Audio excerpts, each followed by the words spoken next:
It's time for the 49ers Rush podcast.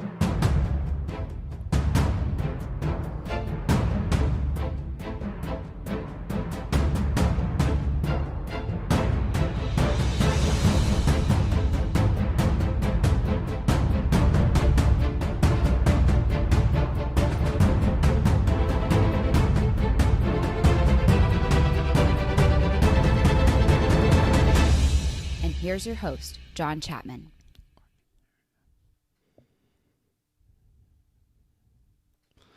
Are you guys serious? Are you serious with that game? That was one of the greatest games that I have ever seen from a 49ers game or whatever. It does not matter. The 49ers come out and win a nail-biter, 48-46 on the road against the 10-2 Saints. I'm sorry, the 10-3 Saints. The 49ers answered some questions today. What a game. And I first want to say thank you for joining us. This is a monumental day in and of itself for me. This is the 200th episode of the 49ers Rush podcast. We started 3.5 years ago, and what a culmination has brought it to. If you guys joined us on the Hot Mic app with the play-by-play and all that stuff, holy cow. That is 4 hours. My shoulders are tense, baby. That was a lot of fun, and what a great game, and what an amazing ending. People want to talk about, you know, the best tight end and good blocking tight end, and there's so many talking heads in the media that are out there just spouting incorrect information because they don't watch the game. But we know the game, and we know who George Kittle is. George Kittle is the effing man. One of the greatest plays I have ever seen in the history of 49ers football. I know it's a regular season game, but they had playoff feel all over it. If you put that game in the NFC Championship, everybody would say the greatest NFC Championship game in the history of football. And here's what's crazy. It very well could be. Because currently, right now, if you're looking at it, you're probably looking at the number 1 and number 2 seed. Now, obviously, the tiebreaker currently, if we're looking at playoff implications, it's definitely Seattle. You know, they're playing later tonight, which I'm going to be broadcasting that game too. I'm doing over 9 hours on air today, which I'm going to go delusional, but that's okay. We've got a lot of stuff coming. So, first off, thank you. Really glad that you guys are here today. We're going to do a lot of different things. We're going to break down the game. We're going to enjoy all that. We're going to get some questions. We're going to go over stats. We're going to do all that. And we're going to enjoy it. We're going to be here in a minute. But also, in honor of it being our 200th episode, I got some 49ers Rush t-shirts I want to give away for free. I'm going to pay for shipping and all that stuff through some trivia questions. So I want to be, throughout this episode, I've got 4 different trivia questions that I'm going to be giving out, and some free t-shirts, which sounds like a lot of fun to me. And just as a way of saying thank you guys, because, wow, it's been a fun journey, and today was worth it, man. It had the feeling at the end, that 4th and 2, just like, come on, man, come on. But Jimmy Garoppolo goes out and get his 6th fourth quarter comeback victory of his career. That's his 23rd game. He's got 6 fourth quarter comebacks as a starter. And man, it seems like, 25% of his games, 1 out of every 4, it comes down to the wire like that. And finally answered it this season with this squad to improve to 11-2.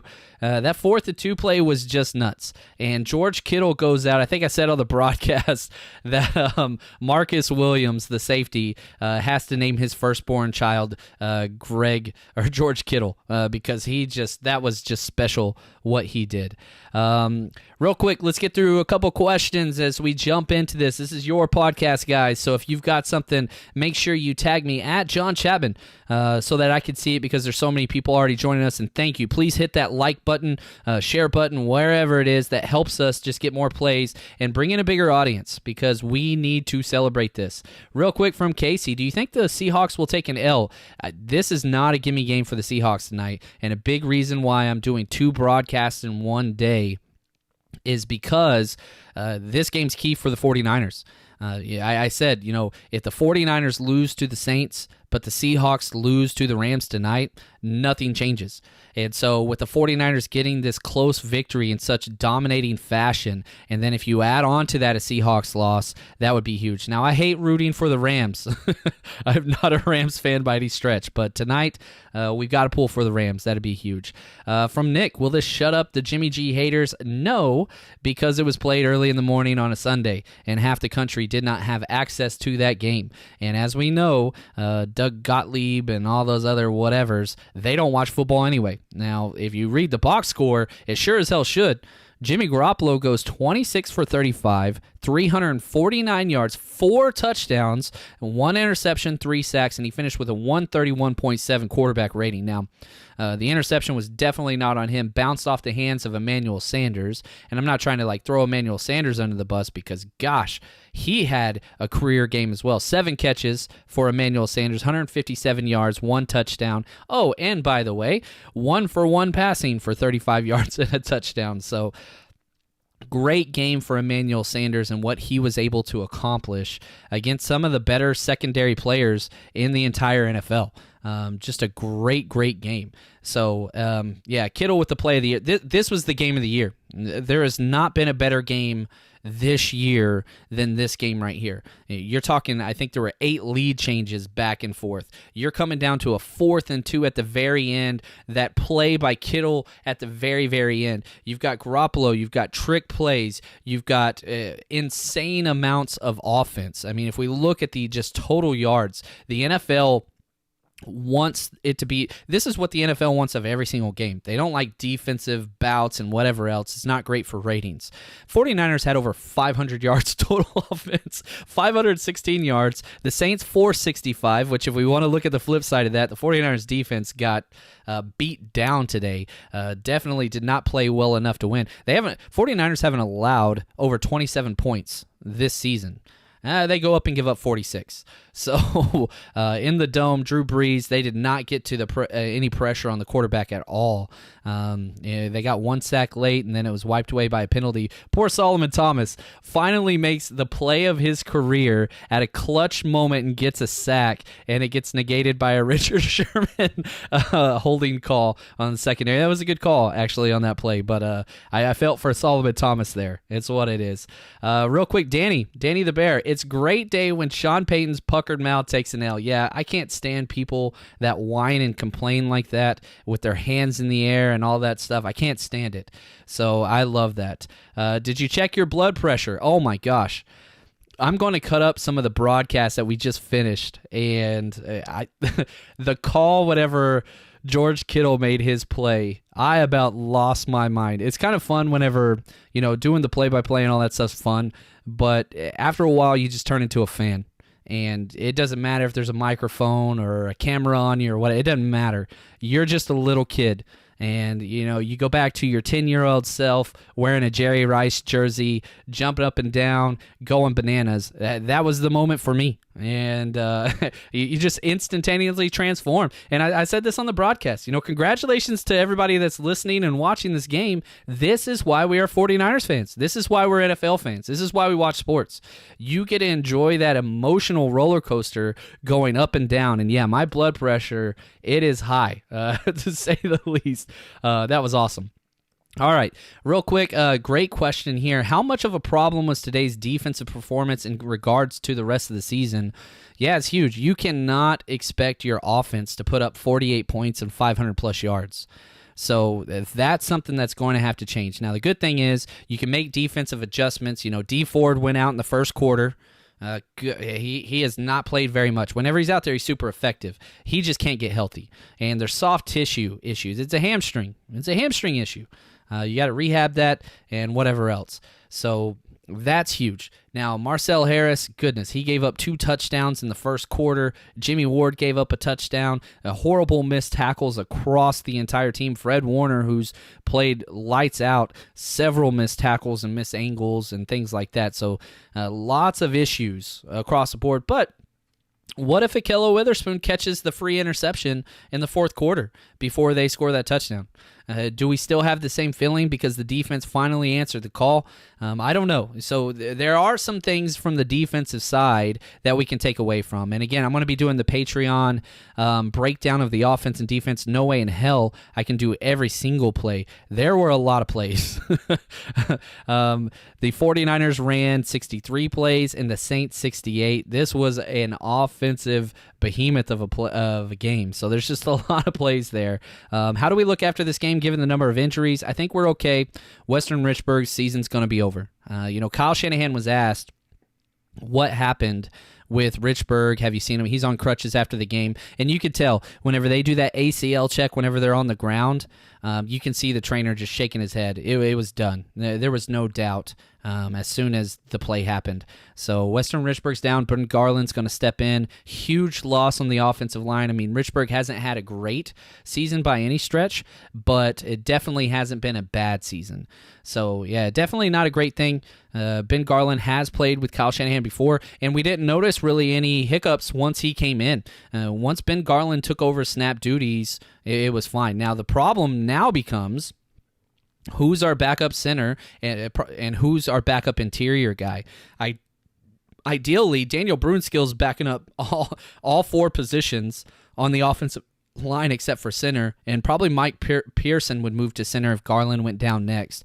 Might be some transactions that take place and bring in another snapper just in case on the practice squad or something and get them up to date because, as I said before, I really don't think that he's going to be coming back. So here we go. I'm going to jump down. Thank you guys, everybody, for joining us. Let's give away our first 49ers Rush t-shirt. Here we go. Here's the trivia question. Here are the rules. All you have to do is tag me at John Chapman and give me the answer. The first one that shows up in the chat, whether it's Periscope, YouTube, Twitch, Twitter, doesn't matter. Whoever gets it first, free t-shirt to you. Again, if you are the winner, reach out to me on Twitter at JL_Chapman. You can DM me on there, or you can email me at 49ersrushpodcast@gmail.com.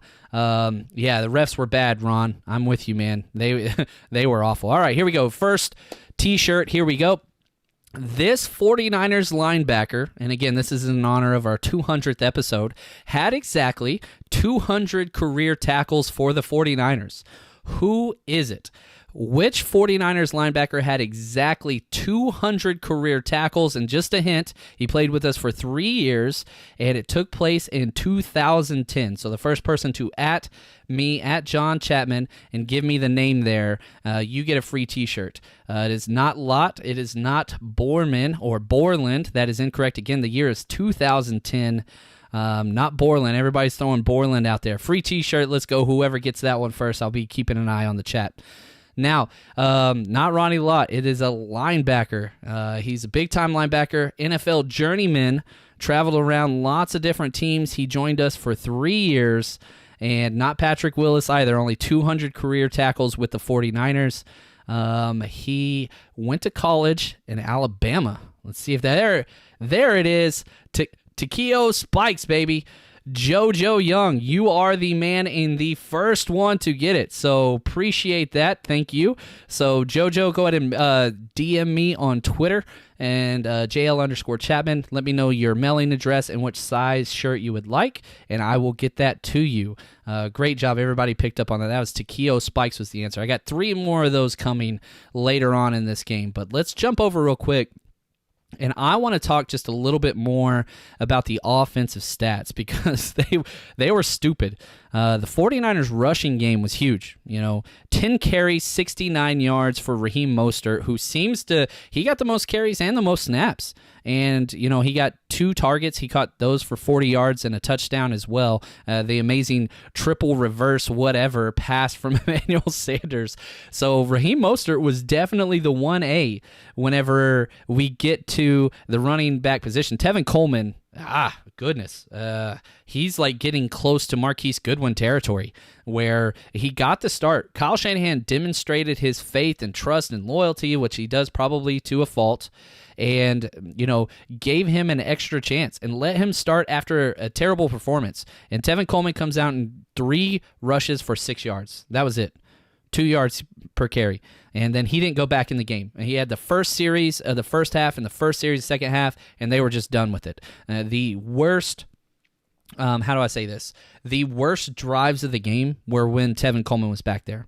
Matt Breida, he didn't get a carry until almost the end of the second quarter, but so effective. 6 carries, 54 yards, 9 yards rushing average, and of course 1 catch for 4 yards at the end of the game. And so the rushing performance was awesome. 24 rushing attempts, 162 yards, 6.8 yards per carry.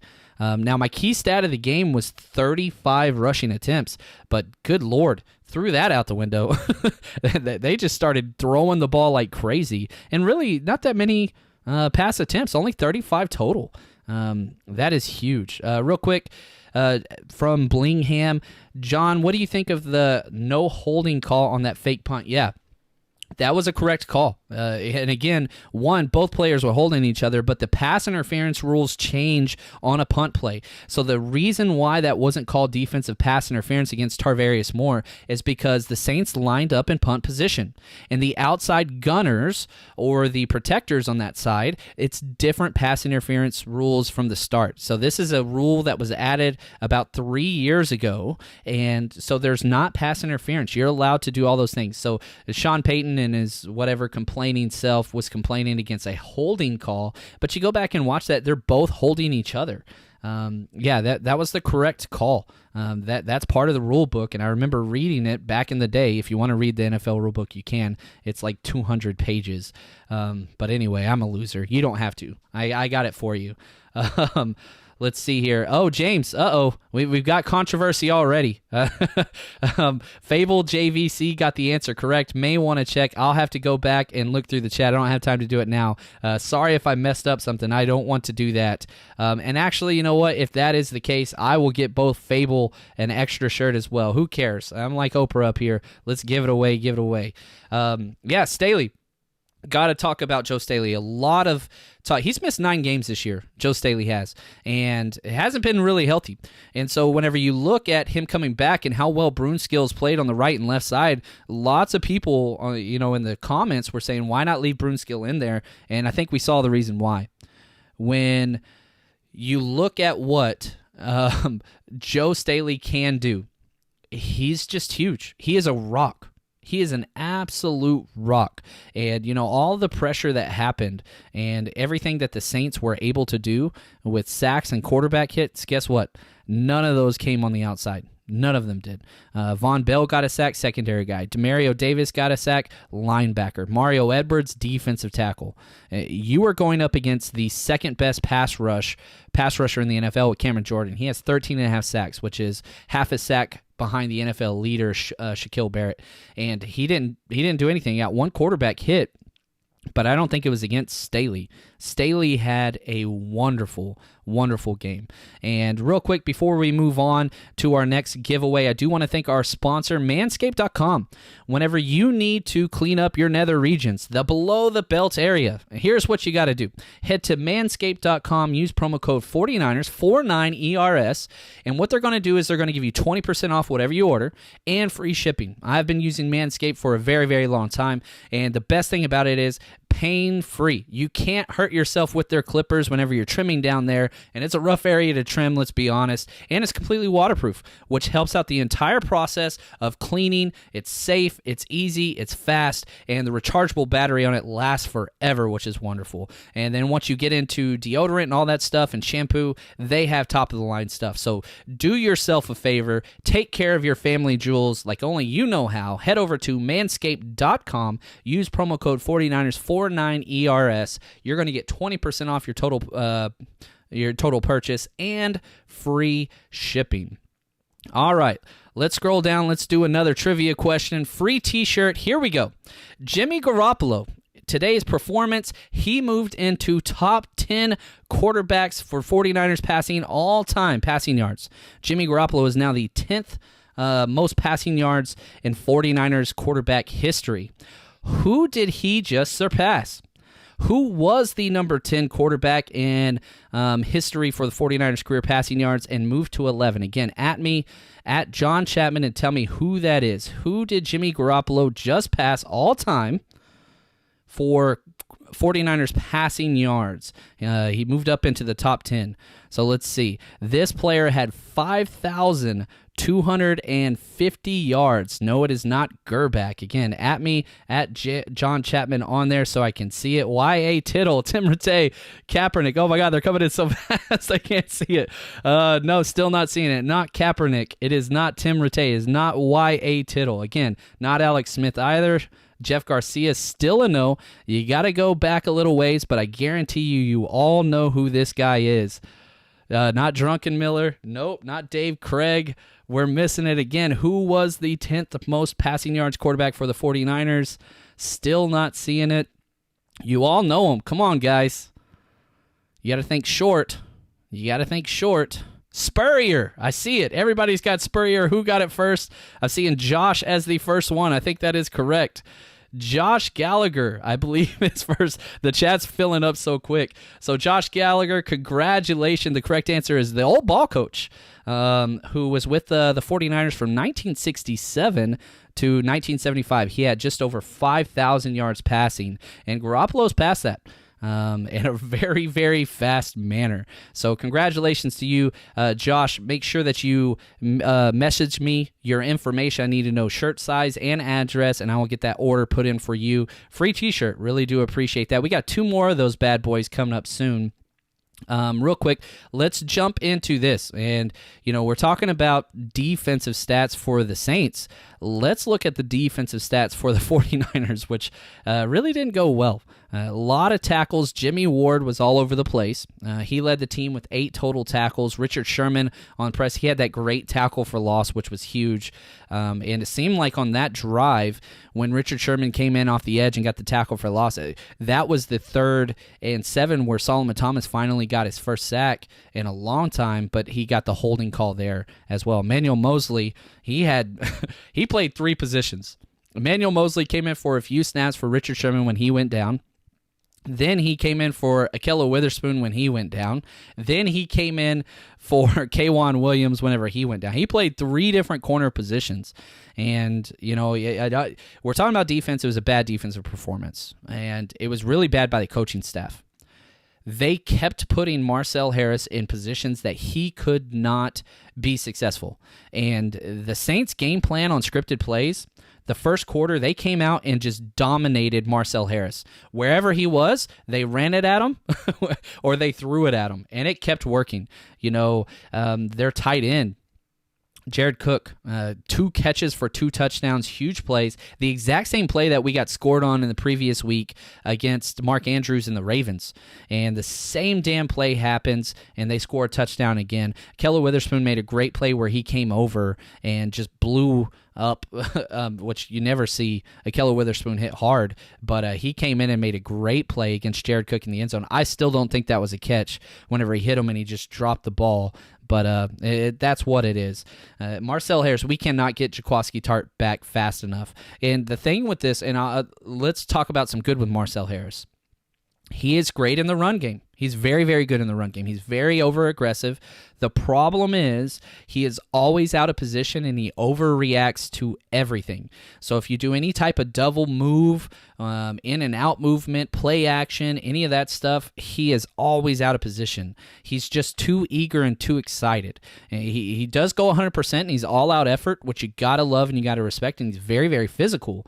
But the problem is he just takes he's too excited. You got to chill down just a little bit. So anyway, yeah, I'm with you right there. Peak Rainier, drafting safety is a top priority. I agree with you completely. Even the wide receiver position and the safety position, I think those 2 are key. Now, we will be getting some wide receiver reinforcements in the offseason, obviously with Jalen Hurd, who we spent a 3rd-round pick, but again, he's never taken 1 snap in the NFL outside of the preseason, so still a question mark there, even though I'm a huge fan. And then obviously Trent Taylor as well. And who knows with Dante Pettis, what you count on him. No, really not sure what you're going to expect of him long term. but that's what it is. And for those of you, let's move into our betting segment real quick. Let me open that up. Again, sponsors, mybookie.ag. Use promo code 49ers. They're going to double your initial deposit. We hit on all 3 bets this week. So we picked the 49ers to cover. And again, if you don't follow me on Twitter, please do so, at JL_Chapman. I tweeted out as soon as they released the first spread, MyBookie, we were plus 3.5. And I got in for the 49ers plus 3.5, which they covered that no matter what. Then, for our parlay bet, we only did a 2-team parlay over on MyBookie, which you can bet on everything there. And so what we did is we took the 49ers, the plus 2 points, and then we also took the Buffalo Bills plus 6.5, but I told you to buy an extra point. And so that went up to 7.5. They lost by 7. Baltimore 24 to Buffalo 17. So we more than tripled up our money. It's just under 4 times if you bet with us. And that's 2 weeks in a row that we have hit huge. So if you want to bet with us, we do bets every week. If you have not subscribed to the 49ers Rush podcast, love the traffic that we are getting now. Please hit the like button and hit the subscribe button wherever it is you listen, whether it's a traditional podcast through YouTube, which gets the most traffic, through Twitch, or through Periscope. We are here for you guys, and MyBookie has been with us all year. So if you want to bet and have some fun with us, head over to mybookie.ag, the most premier online sports betting site in the world. Use promo code 49ers, and they will double your initial deposit. All right, let's do another giveaway. Let's do this one. I'm going to be a little selfish here. This one's about me. So our 200th episode, if you have been with us for a while, my Twitter handle is at JL_Chapman. What does the L stand for? Remember to at John Chapman. What does the L stand for in my Twitter handle? Here we go. Let's see, as these are going to be fun. Hint, that is my middle name, and it's not what you want. It's not going to be what you guess. Let's see here. Appreciate that, SB. Love the 49ers faithful fan base. Oh, Isaac. Got it early. Isaac Sanchez. That is correct. The middle name is Lamar. Jonathan Lamar Chapman. In fact, John Chapman was taken whenever I signed up for Twitter several years ago. So I threw in the middle one. Isaac, first one. That is awesome. Jonathan Lamar. I've won lots of bets there. Leviticus. That's a good guess there, Neo. Yeah, so Sergio... sorry. Yeah, make sure that you hit me up. Let me get your free t-shirt there. Great job there. Got that quick, man. You guys, y'all know your stuff. All right, I love it. Logan, that is my sister's name, oddly enough. So, best teams in the NFL. Let's talk playoffs for a second. And here's the deal. The 49ers now own a tiebreaker over the other 2 division leaders in the Green Bay Packers and the New Orleans Saints. So the way that the conference or the here, how I would say this. The playoff seedings go for tiebreakers with records. The 49ers have the tiebreaker against all non-NFC West division leaders. The Cowboys don't count. They're not even supposed to be invited to the party, but whatever. Isaac got it first. There we go. Thank you, Mr. Superfly. Again, message me so you can get your free t-shirt. I got you guys. So here's the deal. Here's how it works. Let's say we tie. We're 11-2. So at a worst case, we go 11-5. Let's say we lose the last 3 weeks and we tie with some of these teams. The first tiebreaker is head-to-head record. We already beat the Green Bay Packers and we already beat the Saints, and we're not playing them again. So we own the tiebreaker versus those teams no matter what. So theoretically, the 49ers can still lose a game and get the number 1 overall seed because we have the tiebreaker against them. Now, it complicates things whenever we look at the Seattle Seahawks, and that's kind of key. Seahawks, again, are playing later tonight. I will be broadcasting that game on Hot Mic. If you haven't downloaded that app, please go do so. It's a lot of fun. 49er-specific coverage. Instead of listening to the TV announcers, use the promo code RUSHESF, RUSHESF. It's free for you guys. And again, if you go to, I'm going to pin the tweet on my Twitter profile so that you guys can see exactly. If you have an Android, it's on soft launch now. For the longest time, it has not been available for the Android app, but now we have it. So head over there and let's see here. I am pinning it to my to my Twitter page right now. Twitter page, I think that's what it's called. I like that.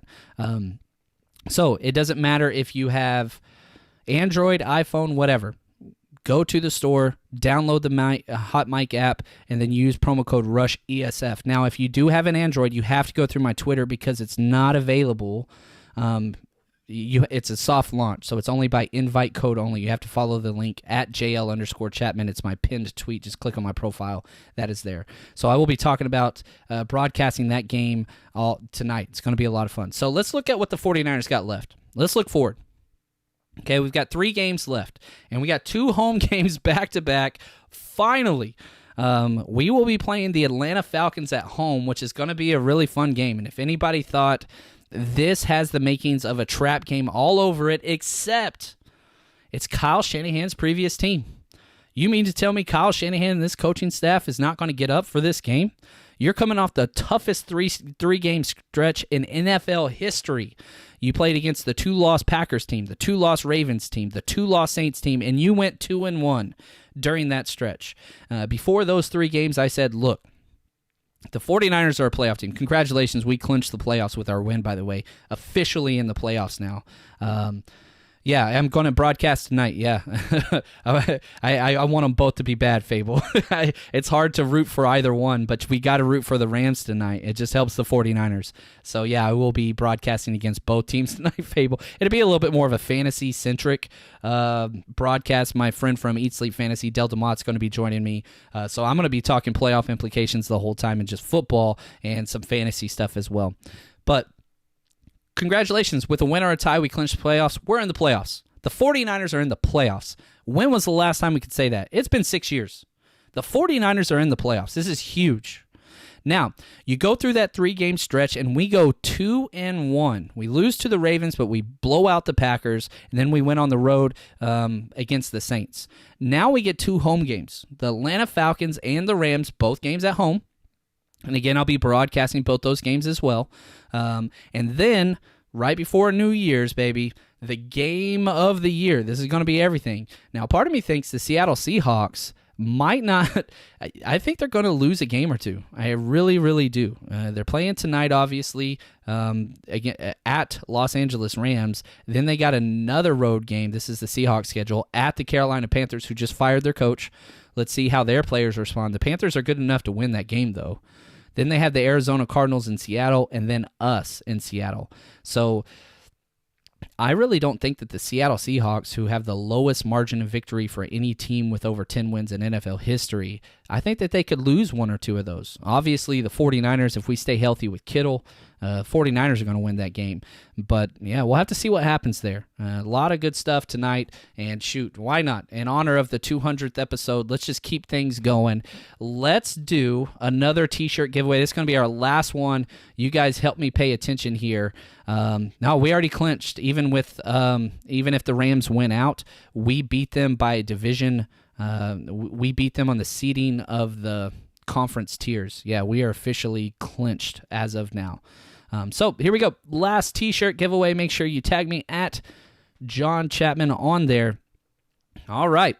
How many years did it take the great Bill Walsh to make the playoffs with the 49ers? How many years did it take the great Bill Walsh to make it to the playoffs with the 49ers? Ooh, I like this one. Oh, they're coming in. Look at them screaming in. They're going in too fast, damn it. This is a good problem. I'm going to have to go back and double-check this whole entire dang chat. This is awesome. Lots of new... I really do appreciate it, guys. Thank you guys for jumping on here. The correct answer is 3 years. I do believe Neo Smith is the first one that got it in there. The correct answer is 3 years.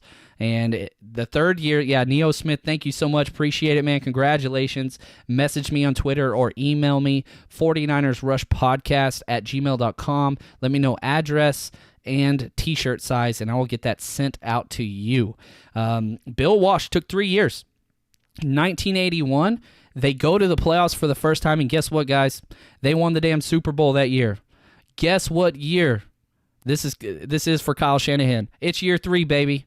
Took them 2 years. They turned this team around quick, and they did it all. They didn't keep really anything from the previous teams. You got DeForest Buckner, You got Eric Armstead, and that's about it. There's really nothing else outside of those two. Actually, I take that back. I think it's secondary, Jimmy Ward and Jaquaski Tart. Outside of that, they kind of went and did all their own stuff. And this team, John Lynch, who he got a lot of flack. There have been a lot of draft misses. But you have to look at what they have done through developing the practice squad, undrafted free agents, trades. They have brought in a lot of top-tier talent. And because of that, they're 11-2. We might not be the first seed. We're first or fifth. But I guarantee you this. I would be willing to bet that every team in the NFL would prefer to play the Seattle Seahawks than play the 49ers. With what they have been able to put up, nobody wants a part of this because this defense, even though they struggled today and gave up so many yards, that is a special, special team. And if Jimmy Garoppolo can continue doing what he did today, holy cow. It's pretty special the amount of different ways that the 49ers have won games this year. It doesn't make any sense. With great defense, with great running game, with great passing game, they've done it every single way. And what a game, what a victory. Happy 200th episode, guys. Appreciate all the support, and we're just getting started. And if this is your first time listening to us, I want to say thank you. Really do appreciate it. Please hit subscribe. We would like to be able to talk and grow more, and lots of stuff coming up with the 49ers Rush podcast. We're just getting started, baby. We just getting started. So thank you guys. Really appreciate it. Please hit that like button, retweet, whatever. And we got more for you. We will be back this week, regular schedule. We're going to have a full offensive breakdown, full defensive breakdown, and our scouting report. And if you haven't joined my Patreon page, you got to go do that. You're talking about NFL Game Pass. You're getting all the coaches' film with my notes on top of it. We're going to break down every defensive play, every offensive play, put out 2 separate videos this week, and they're going to be long. They're about 40 minutes to an hour a piece. It's $8 a month, so it's $1 a video, and it's year-round. Prospect to draft videos, all that stuff. Head over to Patreon, type in 49ers Rush Podcast, click on the Frank Gore tier, and that is there for you guys.